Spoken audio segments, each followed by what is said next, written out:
प्रिय छात्रों नमस्कार। मैं विद्यानिधि आचार्य आपको संस्कृत का पाठ पढ़ा रहा हूँ। पाठ नंबर 3-2 और द्वितीय पाठ है न त्वम शोचितुम अर्हसि, तुम शोक नहीं कर सकते। और इसको लिखा है महाकवि अश्वघोष ने। महाकवि अश्वघोष प्रथम शताब्दी ईसा पूर्व पैदा हुए और इनके ऊपर बौद्ध धर्म की छाप है। इन्होंने महात्मा बुद्ध पर बुद्धचरितम लिखा, जो कि इस समय 17 सर्ग उपलब्ध हैं। इसके अतिरिक्त सौंदरानंद पुस्तक इसकी है और एक सारीपुत्र प्रकरणम है।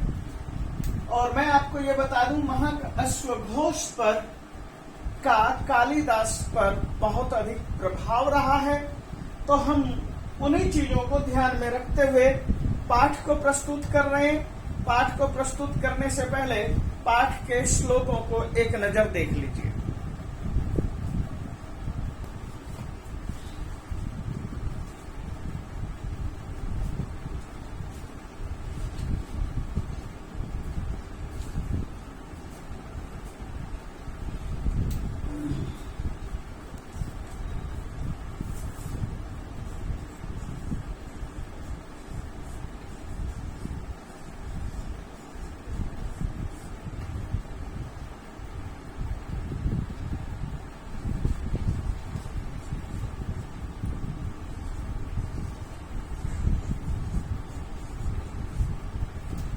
तो बच्चों ये देखिए, श्लोक है ततः मुहूर्ताभ्युदिते जगत चक्षुषि भास्करे भार्गवस्याश्रम पदम सददर्श नृणांबर।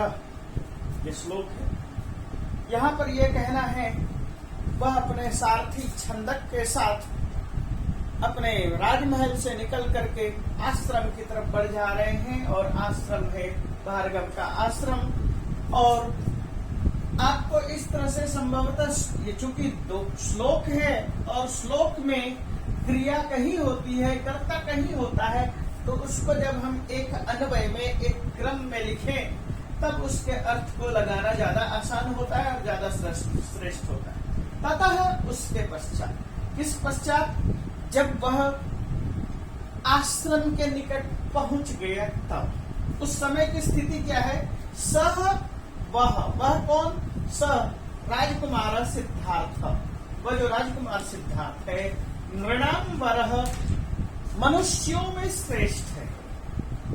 मुहूर्ते अभ्युदिते, यानी कि भास्करे अभ्युदिते मुहूर्ते, भास्कर के उदित होने के मुहूर्त में, यानी कि वह मुहूर्त जिस समय भास्कर अभी उदित नहीं हुआ, ऐसे समय पर सह भार्गवस्य आश्रम पदम ददर्शः, उसने भार्गव का आश्रम देखा। तो यहाँ पर क्या चीज है? महर्षि भार्गव का कोई आश्रम है, उस आश्रम में पहुंच गए। इसको आप ऐसे कह सकते हैं। उसके बाद वह मनुष्यों में श्रेष्ठ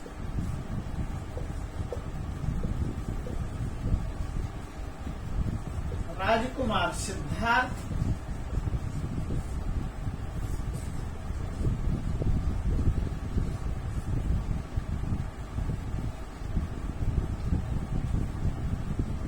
मुहूर्त के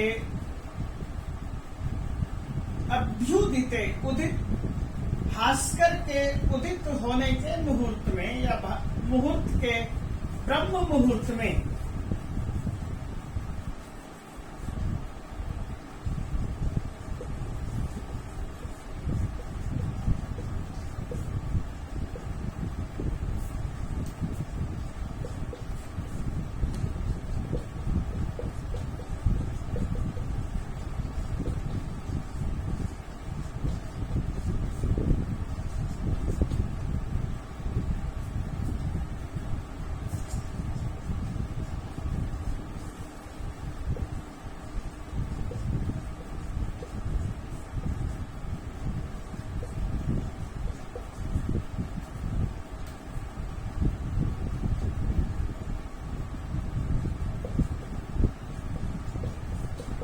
अब इन श्लोकों के इस अर्थ को भी देखने के बाद आपको पूरी तरह से क्लियर हो गया है कि राजा राजकुमार है, सिद्धार्थ है। भास्कर के उदय होने से पहले, ये भास्कर के उदय होने से पहले जगत चक्षुषी इसका विशेषण दिया है, और वह मुझे लिखना चाहिए था जगत चक्षुषी यहाँ पर।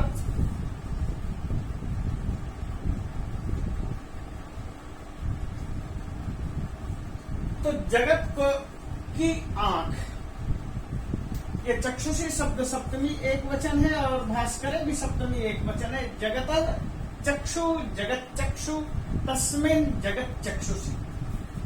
अभि उदिते, अभ्युदिते, अभि प्लस उदिते, अभ्युदिते। यहाँ पर देखिए अभि प्लस उदिते में यण संधि है, ये बन गया है अभ्युदिते यण संधि। और मुहूर्त आपको सबको समझ में आया, भार्गव ऋषि का नाम है। ददर्शः लिट लकार का प्रयोग है, दृश्य धातु है, और लिट लकार प्रथम पुरुष एक वचन। तो तात्पर्य क्या है कि वह रात में ही घर से निकल चुका था, और घर से रात में निकलने की वजह से वह भोर को छंदक के साथ भार्गव के आश्रम में पहुंचा। और उस आश्रम में पहुंचने के बाद उसने क्या देखा, हम उसको अगले श्लोक में देखते हैं। तो अगले श्लोक को देखिए। सुप्तः विश्वस्त हरिणं स्वस्थ स्थित विहंगमं विश्रांत इव यदृष्ट्वा कृतार्थ इव चाभवत्। ये श्लोक नंबर 2 था। तो इसको जब हम अन्वय करेंगे तो कुछ अन्वय इस तरह से होगा। न मे अस्ति भयं किंचित इति विचार्य, मुझे किसी तरह का कोई भय नहीं है, ऐसा विचार करके विश्वस्त विश्वास करके हरिणम सुप्तम सोते हुए, हरिणम हरिणम सुप्तः सोए हुए हिरण को, सोए हुए हिरण को, स्वस्थ स्वनिडे स्थितः विहंगमम स्थितम, विहंगम को देख करके, विहंगमम का मतलब है पक्षिम, पक्षिणम यानी कि चिड़ियों को, स्थितम देखा। और क्या देखा, आश्रम पूरी तरह से विश्रांतम, शांत था, विश्रांत था, आराम से, ऐसा मानो कि आश्रम आराम से सो रहा है, ऐसा दृष्टवा देखकर स कृतार्थ इव अभवत, वह अपने आप को कृतार्थ समझने लगा। उसने सोचा कि अब मैं धन्य हो गया, अब मेरा सौभाग्य आ गया कि मैं कृतार्थ हुआ। इस चीज को देख करके, इस आश्रम को देख करके यह भाव यहाँ पर आया। तो अब हम इसको हिंदी में क्या कहेंगे, तो हिंदी में हम इस चीज का अर्थ सामान्य ढंग से मैं लिख दे रहा हूँ, ज्यादा लंबा नहीं लिखूंगा। विश्राम करते हुए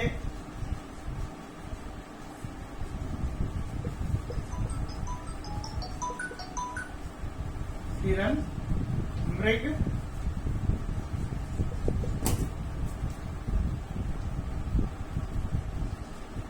अपने नीड में विश्राम करते पक्षी और शांत आश्रम को देखा और स्वयं को कृतार्थ पाया या कृतार्थ अनुभव किया।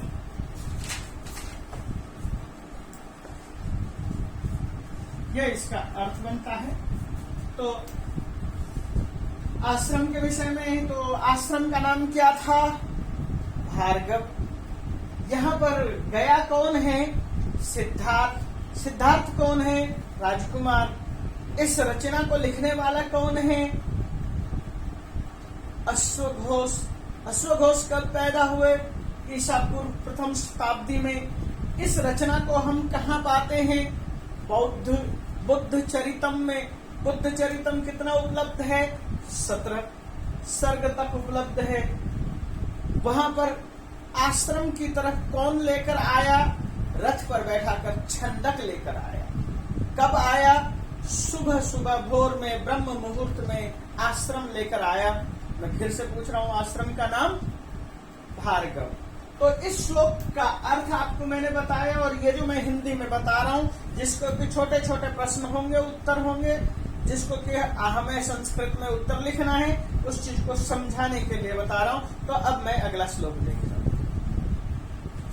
तो श्लोक देखिए, स विस्मय निवृत्त्यर्थम तप पूजार्थम एव च स्वाम चानुवर्तिताम रक्षण अश्वपृष्ठात् अवातर। स, इसको फिर से आप अन्वय में देखेंगे, और अन्वय के बिना जो है आप अर्थ लगाएंगे तो आपको अर्थ पता नहीं चलेगा। स का मतलब वह कौन? स सिद्धार्थ।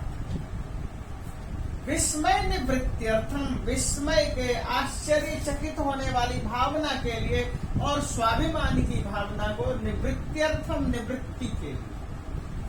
तो विस्मय से मतलब आश्चर्यचकित होता है, तो यहाँ पर विस्मय का अर्थ हो गया अभिमान। और हम चाकचक्य में, कहीं योग के चाकचक्य भी ऐसा दिखाया जाता है कि यदि आपको योग की मुद्राएं आती है तो इस मुद्रा के माध्यम से आप आकाश में उड़ सकते हैं, पानी पर तैर सकते हैं। इस तरह की जो चाकचक्य बातें हैं वह विस्मयकारी बातें।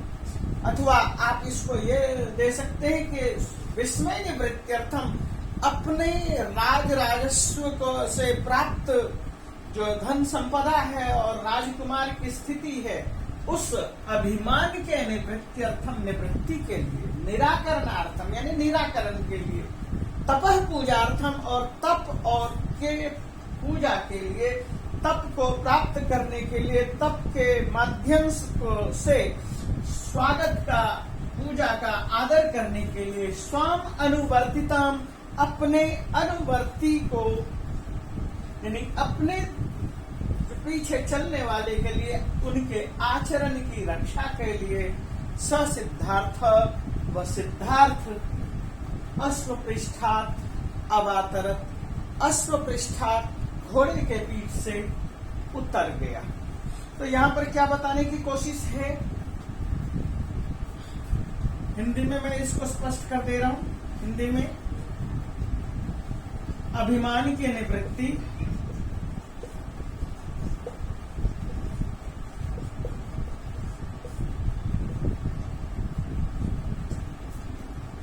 और तप के आदर के लिए,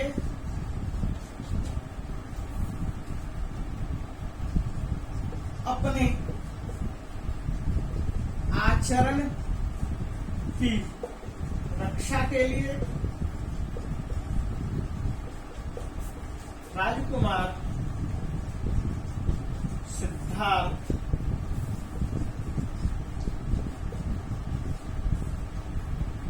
अश्व से उतर पड़ा या उतर गया।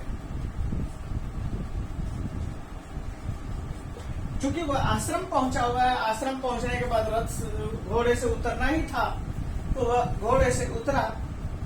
और ये इन बातों को ध्यान रखिए, उसके अभिमान की निवृत्ति रहे। तप का तपोवन है, आश्रम में, तपोवन में लोगों का सम्मान कर सके और अपने लोगों की भी रक्षा कर सके, क्योंकि तपोनिष्ठ ऋषि महर्षि किसी तरह का शाप ताप से परेशान न कर दे, इसलिए वह घोड़े से नीचे उतर गया। अब यहाँ पर एक चीज देखने की बात है, निवृत्त्यर्थम पूजार्थम, यहाँ निवृत्ति और अर्थम, यहाँ पूजा प्लस अर्थम, पूजार्थम, अनुवर्तिताम, अनुवर्तन करने के लिए, पीछे चलने के लिए, रक्षण, रक्षा करने के लिए, अश्वपृष्ठात्, अश्व के पीठ से, और अवातरत उतरा। यहाँ ये है अवातरत, मैंने यहाँ लिख दिया है, अवातरत उतरा, ये लंग लकार का रूप है। भूतकाल का रूप है। स्वम अपने।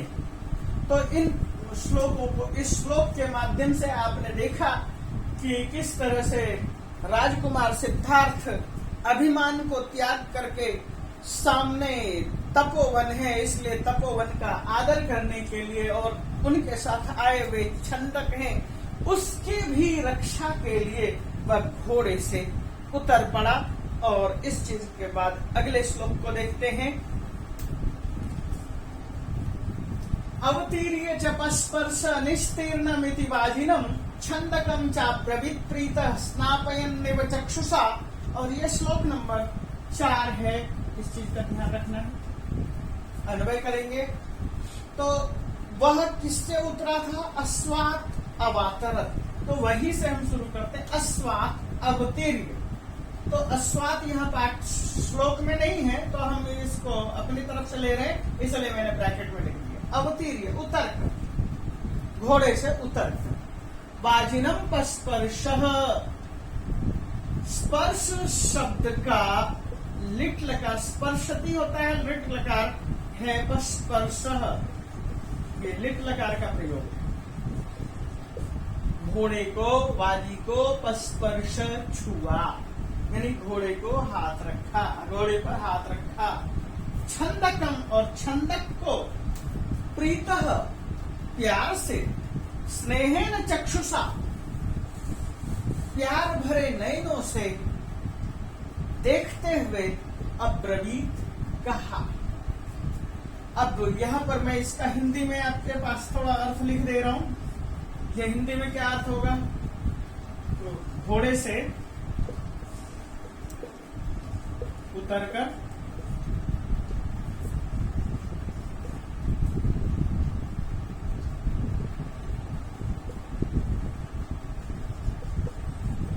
घोड़े को स्पर्श करते हुए या किया,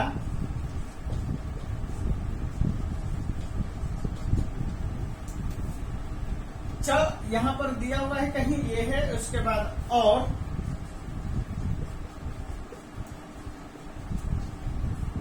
छंदक को प्यार भरे सजल नयनों से देखते हुए प्रेम से कहा। अब यहां पर श्लोक में आप देख सकते हैं अब्रवीत अवातरत था वहां पर, यहाँ अब्रवीत है, लुंग लकार का प्रयोग है अब्रवीत। और इसके अतिरिक्त इसमें क्या है? पस्पर्श लिट लकार का प्रयोग है। छंदक, इसमें छंदक कर्म है, छंदक को ददर्श देखा, छंदकम छंदकम छंदक को कहा। तो कैसे कहा? स्नेहेन चक्षुषा प्रवीत, प्यार भरे नयनों से देखते हुए कहा। स्नापयन्निव, ये शब्द था स्नापयन्निव, इसलिए हमने स्नेहेन चक्षुषा स्नापयन्निव इस तरह से प्रयोग कर दिया। उसी को हमने स्नापयन्निव को ही हमने स्नेहेन चक्षुषा में बदला है। ये शब्द ठीक उसी तरह से। तो आपने इसको अर्थ देखा। स्नापय, स्ना शब्द है, स्ना धातु स्नान करने अर्थ में, और निजंत है प्लस निच, और शब्द स्नापयन, इस तरह का रूप प्रयोग हुआ है। और आप इस चीज का अर्थ आप देख सकते हैं, समझ सकते हैं। यह आपको सरलता से मैंने बताने की कोशिश की है। अगले श्लोक को देखते हैं। इमं तार्क्ष्योपजवं तुरंगमनुगच्छता दर्शिता सौम्य मद भक्ति विक्रमश्चात्मनः चायम आत्मनः। अब इस श्लोक का जब हम अन्वय करते हैं तो सबसे पहले कहेंगे अयम, यह सौम्य, हे सरल स्वभाव वाले, तार्क्ष्योपजवम, तार्क्ष कहते हैं गरुड़, गरुड़ कह गए, उपजवम वेग के समान, गरुड़ सदृशेन वेगेन, इमं तुरगम अनुगच्छता, इस तुरग पर का अनुगमन करते हुए, इस घोड़े का अनुगमन करते हुए, चलते हुए, मद भक्ति आत्मनः अपना, मद भक्ति मई भक्ति मेरे प्रति भक्ति, और विक्रमश्च विक्रम दर्शिता, त्वया दर्शिता, भक्ति दर्शिता, विक्रमश्च दर्शिता, भक्ति विक्रम दर्शिता। कहने का तात्पर्य ये है, हिंदी में हम ये कहेंगे, हे सौम्य,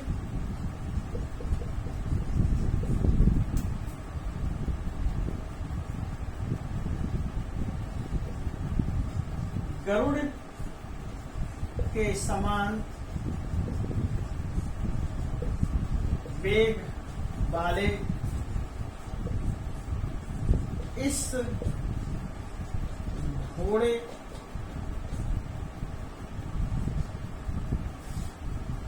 का अनुगमन करते हुए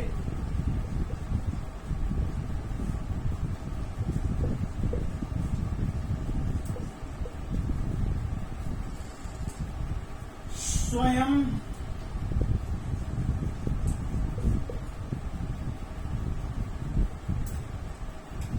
तुमने, यदि ये कहें, मेरे प्रति भक्ति और विक्रम, विक्रम का मतलब यहां ले सकते हैं पुरुषार्थ,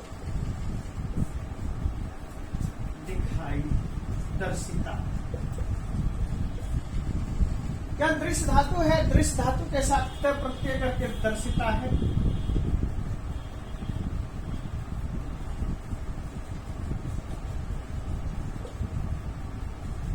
दर्शिता, दर्शिता होगा पुल्लिंग में और दर्शिता स्त्रीलिंग। तो यह दर्शिता क्यों है? क्योंकि भक्ति शब्द का प्रयोग है, इसलिए दर्शिता शब्द का प्रयोग किया है कि त्वया दर्शिता, तुमने दिखाई, यह कर्मवाच्य का रूप है। तो कहने का तात्पर्य है, गरुड़ के समान वेग वाले इस घोड़े का अनुगमन करते हुए तुमने अपनी भक्ति मेरे प्रति पूर्ण निष्ठा दिखाई, यह कहने का भाव है। और इसी भाव के साथ हम अगले श्लोक की तरफ बढ़ रहे हैं। अगला श्लोक देखिए, को जनस्य फलस्थस्य न स्यादभिमुखो जन, जनिर्भवति भूयिष्ठम स्वजनोपि विपर्यये।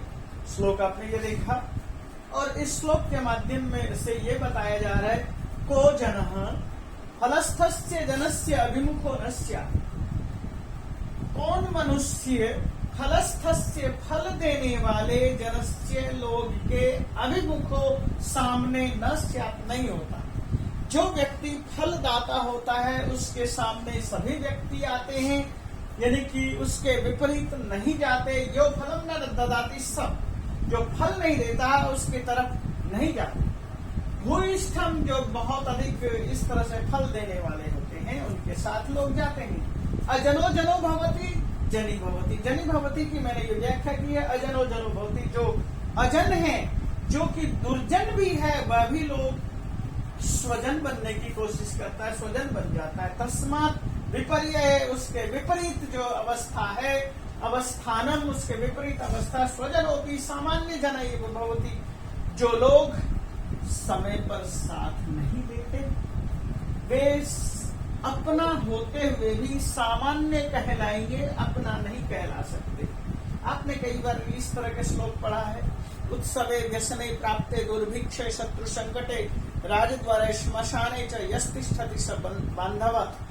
उत्सव, व्यसन, दुर्भिक्ष, शत्रु संकट, राज दरबार और शमशान में जो साथ देता है वही भाई है। अन्य भाई होकर भी भाई की तरह से नहीं है, अन्य भाई होकर भी वो सामान्य आदमी की तरह से हो जाता है। यही कहने का भाव है। इसको हम अगले श्लोक में देखते हैं। हाँ, तो इस श्लोक को देखिए, श्लोक नंबर 7। इत्युक्त्वा स महाबाहु अनुशंस चिकीर्षया भूषणान्य अवमुच्यास्मै संतप्त मनसे ददौ।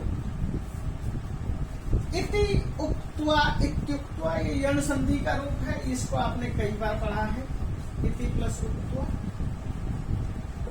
यण संधि।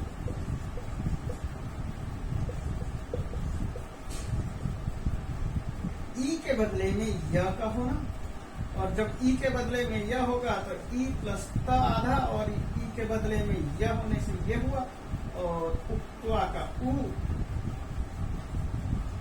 ये अवस्था। इत्युक्त्वा ऐसा कहकर, उसने जो कुछ कहा है इससे पहले श्लोक में आपने समझ लिया है, जान लिया है।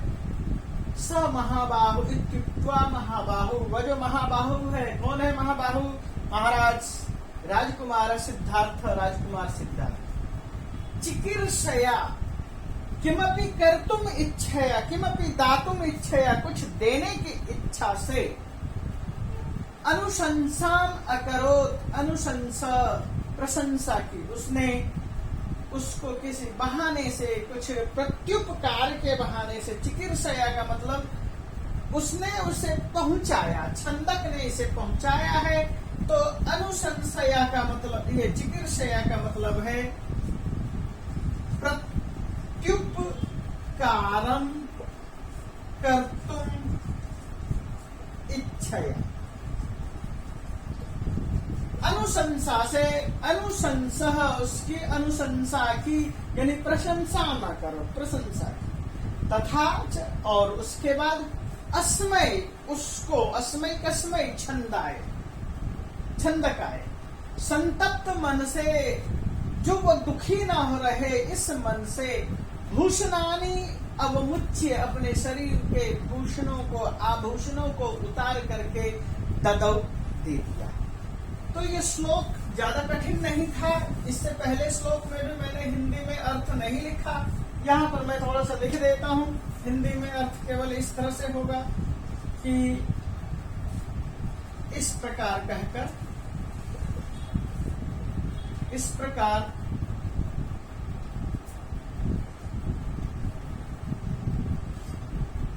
उस महाबाहु सिद्धार्थ ने प्रत्युपकार के रूप में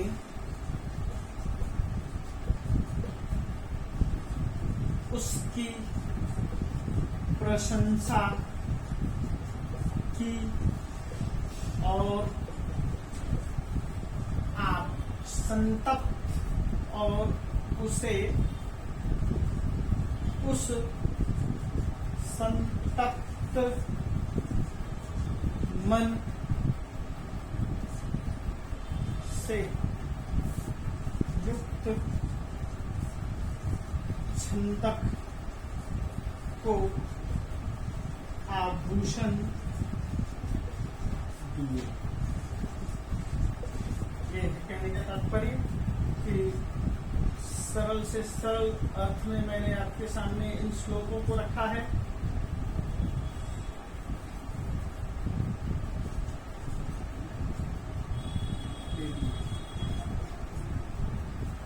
कि भूषणानि, आभूषण को संतप्त मन से, दुखी मन वाले ने, ददौ, ये लिट लकार का प्रयोग है। लिट लकार प्रथम पुरुष एक वचन है। ये चूंकि साहित्य में अधिकतम लिट लकार का प्रयोग करते हैं। चिकीर्षया का तात्पर्य मैंने बताया, किमपि कर्तुम इच्छया चिकीर्षया, उसके बदले में कुछ करने की इच्छा से। बदले में इसे तात्पर्य क्या है? वह छंदक उसे इस आश्रम तक लेकर आया है, भार्गव के आश्रम तक लाया है। उसके बदले में उसकी कुछ प्रशंसा की और उसको आभूषण दिए, यही कहने का तात्पर्य है। और इसके बाद हम अगले श्लोक की तरफ देखते हैं। मुकुट दीप कर्माणम मणिम आदाय सत्वरम ब्रुवन वाक्यम इदम तस्थौ आदित्य इव मंदर। मुकुट स्थितम मणिदीपम भास्वरम मणि तब दीपम इव यथा मुकुटे स्थितम दीपम इव वर्तमानम। मुकुट में लगे हुए दीपक के समान कर्म करते हुए प्रकाश करने वाले भास्वरम मणि भास्वर नामक मणि को आदाय लेकर सत्वरम जल्दी ही इदम वाक्यम ब्रुवन इस तरह से वाक्य कहते हुए तस्थौ खड़े हो गए। यानी कि सिद्धार्थ इस तरह से वाक्य कहते हुए खड़े थे जैसे तस्मिन समय उस समय आदित्य सह मंदर एवं बभौ वो आदित्य के साथ जैसे मंदर यानी मंदर हिल मंदराचल पर्वत और आदित्य दोनों सामने खड़े हैं ठीक उसी तरह से वह विराजमान थे खड़े थे सूर्य के समान थे। आदित्य के मंदराचल के सामने सूर्य जिस तरह से खड़ा होता है ठीक उसी तरह से वे खड़े थे। तो हम यहाँ पर इसका अर्थ क्या निकालेंगे हिंदी में इसका अर्थ देखिए। मुकुट में विद्यमान मणि दीप के समान प्रकाश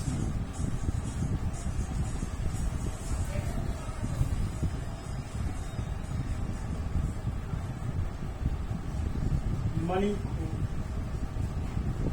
लेकर जल्दी ही यह वाक्य बोलते हुए सिद्धार्थ खड़े थे जैसे आदित्य के साथ मंदराचल खड़े। अब यहाँ पर मंदराचल का प्रयोग किया है। मंदर से मतलब मंदराचल और मंदराचल का मतलब क्या है मंदार हिल पर्वत और मंदार से मतलब वही समुद्र मंथन और मंदार और आदित्यन सह सादित्य मैंने इसको यहाँ पर इसलिए आदित्यन सह कर दिया है अलग से। और इव का मतलब के समान तस्थो मतलब स्था धातु का लिट लकार का प्रयोग तस्थौ खड़े थे विराजमान थे स्थिर थे। तो इस श्लोक को मैं यहाँ पर खत्म कर रहा हूँ। आगे देखते हैं। तो श्लोक ये है श्लोक नंबर 9 है और इस 9 नंबर श्लोक में ये बताना है अनेन मलिना छंद प्रणम्य उषो नृपः विज्ञाप्यो मुक्त विस्त्रम्भम संताप विनिवृत्त। इसका जब हम अर्थ करेंगे तो छंद से मतलब है छंदक हे छंदक अनेन मणिना इस मणि से जो मुकुट दिया है मुकुट में लगा हुआ था मणि उस मणि से खुशो बहुत बार नृप प्रणम्य राजा को प्रणाम करके संताप निवृत्त संताप के निवृत्ति के लिए अमुक्त विस्रब्धम संदेशम विज्ञाप्य जिससे कि संताप से मुक्ति मिल सके इस तरह के संदेश को कहो। इसको हिंदी में मैं लिख दे रहा हूं इसको हिंदी में देख लीजिए।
इसका मतलब है छंदक इस मणि से बहुत राजा को,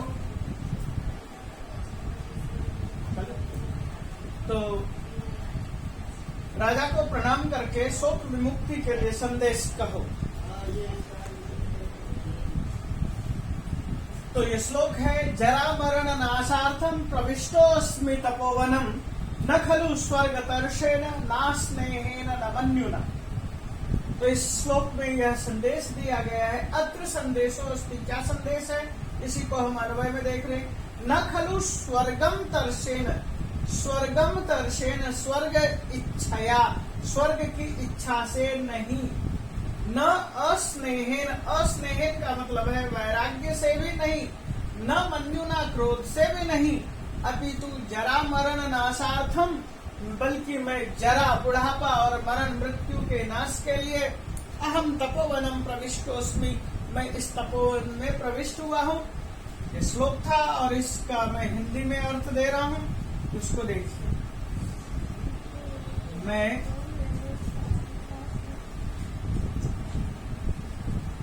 स्वर्ग की इच्छा से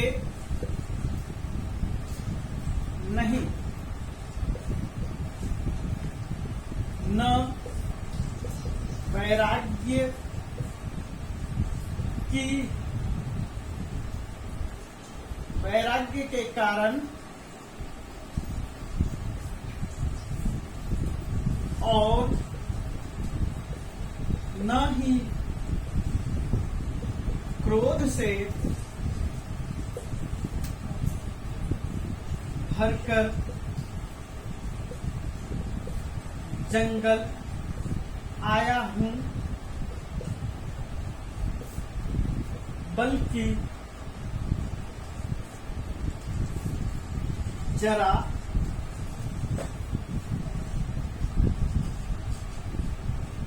मरण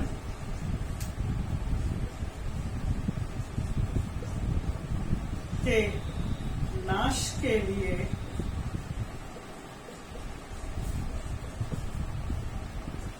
तपोवन में प्रविष्ट हुआ हूं।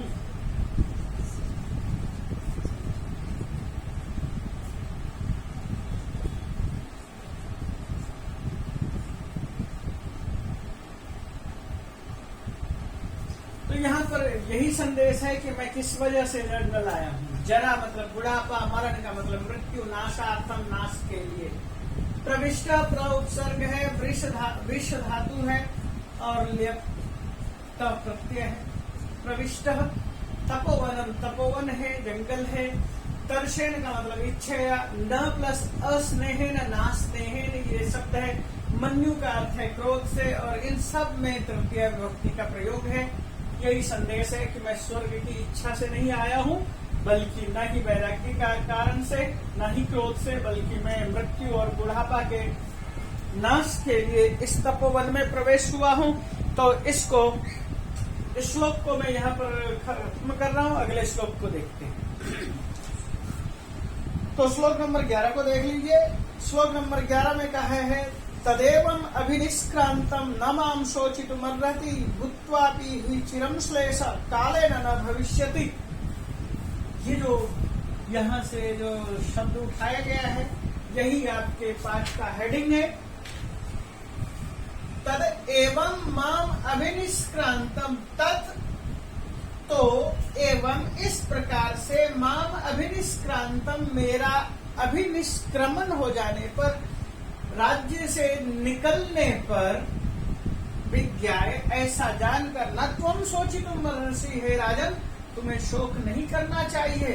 यतोहि क्योंकि चिरम लंबे समय तक, श्लेष प्यार, भूत्वापि रहकर भी, कालेन न भविष्यति श्लेष, वह प्यार बहुत देर तक नहीं रहता। तात्पर्य है कि यदि हमने देर तक, लंबे समय तक हमें जिससे प्यार है, और जब हमारी उससे बहुत दूरी हो जाती है तो वह प्यार नहीं रहता है, या फिर जो है हमारी मृत्यु तो होनी ही है, हमारा शरीर क्षण भंगुर है। इसलिए वियोगस्तु यानी अश्लेषस्तु भवति एव, होता ही है। प्यार तो धीरे धीरे खत्म हो ही जाता है। यही तात्पर्य है। इसलिए कहा गया है कि यदि तुम्हें पुत्र के प्रति इतना मोह है, प्रेम है, तो उस मोह और प्रेम के आकर्षण से मुक्त हो जाओ। यही कहने का तात्पर्य है। इसी चीज को मैं हिंदी में बता दे रहा हूं।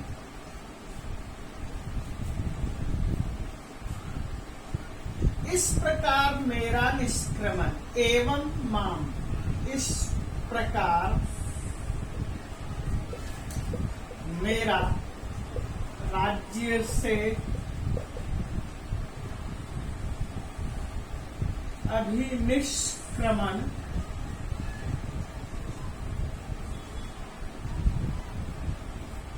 जानकर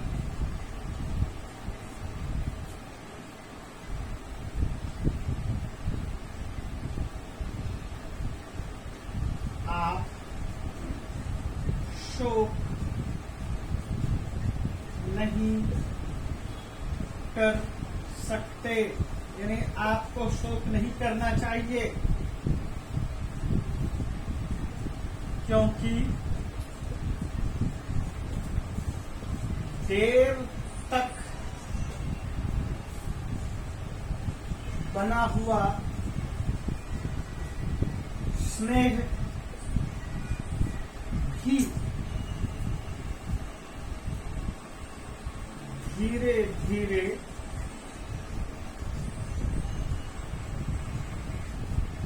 वियोग की ओर ही जाता है। तात्पर्य यही है कि चिरम देर तक का, यानी दीर्घ समय तक का जो स्नेह है, होते हुए भी काले न समय पड़ने पर न भविष्यति, यानी कि कभी आपके पास इस तरह का समय आ जाता है जिससे कि अपने उसी पुत्र के प्रति यदि कोई बाधा दिखाई देते है तो स्नेह न भवती, स्नेह नहीं रहता है। तो क्या रहता है? वियोग, वियोग ही रहता है। और आदमी जब बहुत दिनों तक दूर रहता है तो वहां पर वियोग की वृद्धि ही रहती है। यही श्लोक का भाव है। और इस भाव के साथ मैं यहाँ पर एक चीज और आपको बता रहा हूँ। इसमें शोचितुम, तुमुन प्रत्यय है, शुच धातु है और तुमुन प्रत्यय, शोचितुम। भूत्वापि संधि है, भूत्वा प्लस अपि, भूत्वापि।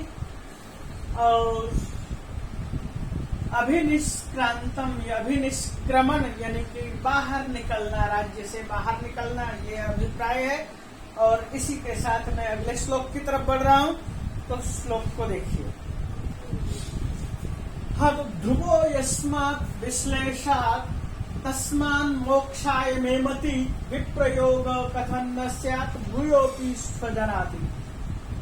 हमने एक बात पर रखी है, जीवन है तो मृत्यु है, मृत्यु है तो जीवन है। यदि मौत आएगी तो फिर जीवन भी शुरू होगा, जीवन होगा तो फिर मौत भी आएगी। जो पैदा हो गया है वह निश्चित रूप से मरेगा।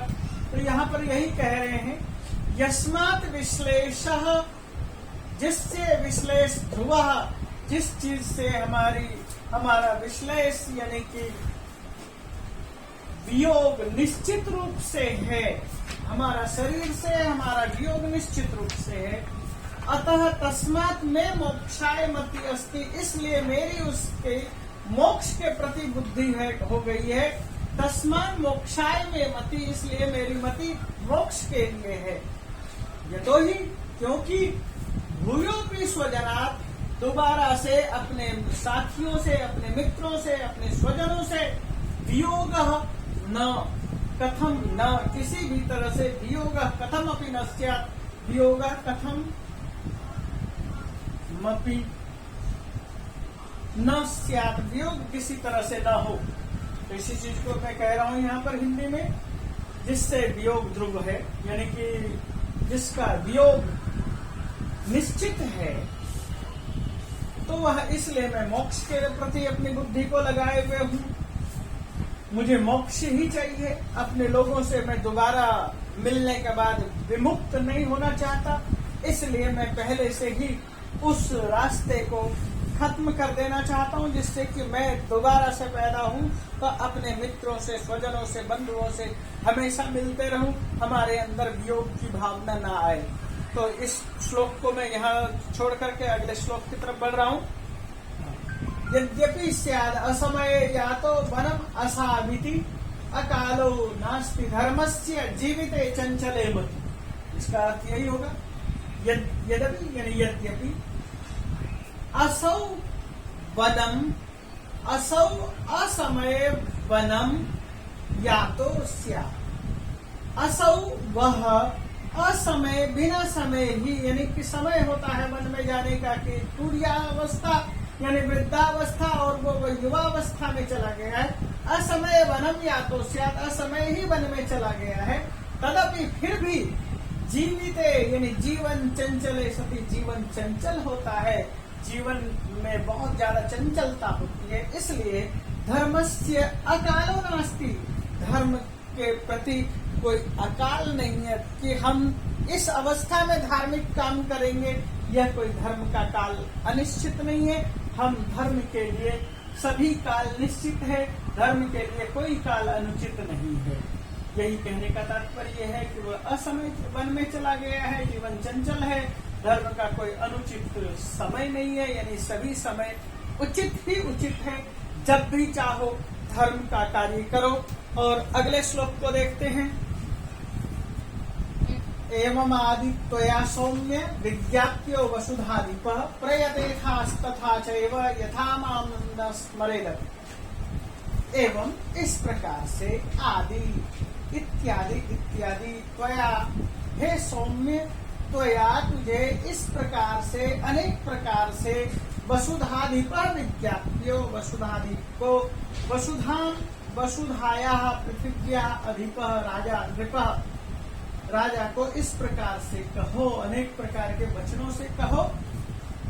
प्रयतेथा, कहने का प्रयत्न करो। यथा माम न स्मरेरपि, वह मुझे कभी याद न करे, ऐसा मेरे प्रति उसके अंदर भाव भरो। इसी चीज को देखिए आप, हिंदी में मैंने लिखा, हे सौम्य, तुम राजा को इस प्रकार अनेक बातें कहना तथा ऐसा प्रयत्न करना कि राजा मेरा स्मरण भी ना करे। यह स्मरेत शब्द, स्मरेत, स्मरेताम, स्मरेयु, ये विधिलिंग का है। और अगला श्लोक देखते हैं। अपि नैर्गुण्यम अस्माकं वाच्यम नरपतौ यत् त्वया नैर्गुण्यात् त्याज्येत स्नेह, स्नेह त्यागान न शोच्यते। तो यहाँ त्याज्यते, यहाँ पर यह कहा गया है, अभी इसका अन्वय देख लीजिए। त्वया नरपतो अस्माकं नैर्गुण्यम वाच्यम, त्वया नरपतो अस्माकं नैर्गुण्यम अपि वाच्यम, तुझे हमारे निर्गुणता के विषय में बताना है। त्वया नरपतो, राजा नरपति है, जो नरपतो शब्द हुआ, नरपति का सप्तमी विभक्ति एक वचन और अस्माकं षष्ठी विभक्ति बहुवचन। नैर्गुण्यम वाच्यम, निर्गुणता को बताना है। नैर्गुण्यात् स्नेह त्याज्येत, नैर्गुण्यात् स्नेह त्याज्यते, नैर्गुणता से स्नेह त्याग दिया जाता है। निर्गुणता से, निर्गुणता का मतलब है गुण रहित होना। गुण रहित को हम दोष भी कह सकते हैं। तो दोष हो जाए, हमारे जब दोष बताओगे, हमारी निर्गुणता को बताओगे, तो स्नेह त्यागा न सोच्यते, उसके अंदर हमारे प्रति स्नेह छूट जाएगा। और स्नेह के त्याग से, स्नेह त्यागा न सोच्यते, और स्नेह के त्याग देने से शोक नहीं करता कोई। तो तात्पर्य यही है कि वो यही बताने की कोशिश है। और तुम राजा शुद्धोधन से हमारी निर्गुणता को बताना, दोष के कारण स्नेह छूट जाएगा तथा स्नेह का त्याग करने से शोक नहीं रहता है।